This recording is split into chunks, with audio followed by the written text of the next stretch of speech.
Tere! Täna oli rõõm avada Eesti Päevaleht ja lugeda sealt uuest programmist Noored kooli.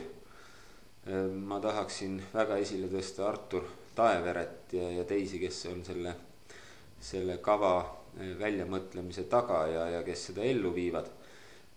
Noored kooli on oluline kahest vaatevinklist. Esiteks, ühiskond on kuristiku serval, kui me ei saa rohkem noori koolidesse, sest Eesti õpetaja keskmine vanus järjest tõuseb ja me oleme ka Euroopas ühe vanima õpetajaga ühiskond.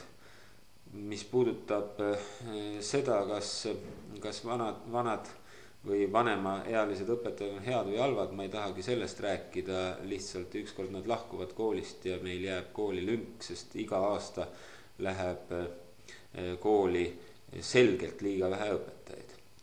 Meil oleks vaja praeguse 100-150 noore õpetaja asemel, kes aastas kooli lähevad, 500 õpetajat aastas. See taastoodaks meie õpetajaskonda normaalselt, kuigi ei tekitaks veel mingit hüpet. Aga esimene eesmärk peaks olema 500 ja ma püstitaksingi eesmärgi, et 3 aasta pärast peame me jõudma 500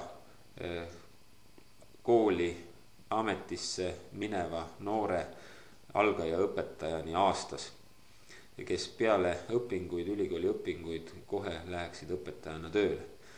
500 õpetajat aastas. See oleks väga oluline läbimurre ja katsume seda koos saavutada.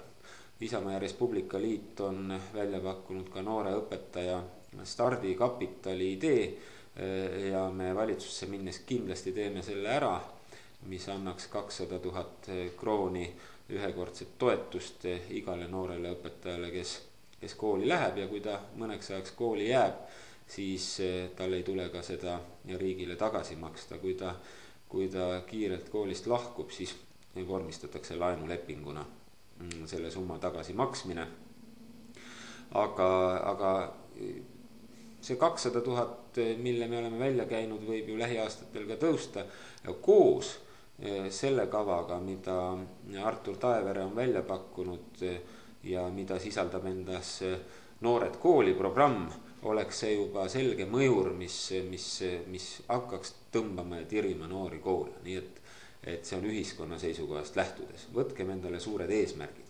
Aga noorele õpetajale endale ja noorele inimesele üldse on koolis töötamine väga arendav ja ma kutsuksin oma kogemusest lähtuvalt ka kõiki noori kooli, sest läksin ka ise omal ajal otse peale ülikooli kooli õpetajaks ja need olid väga ilusad aastad.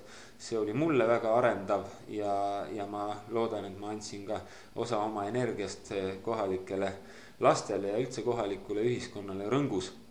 Nii et noored kooli ilma naljata.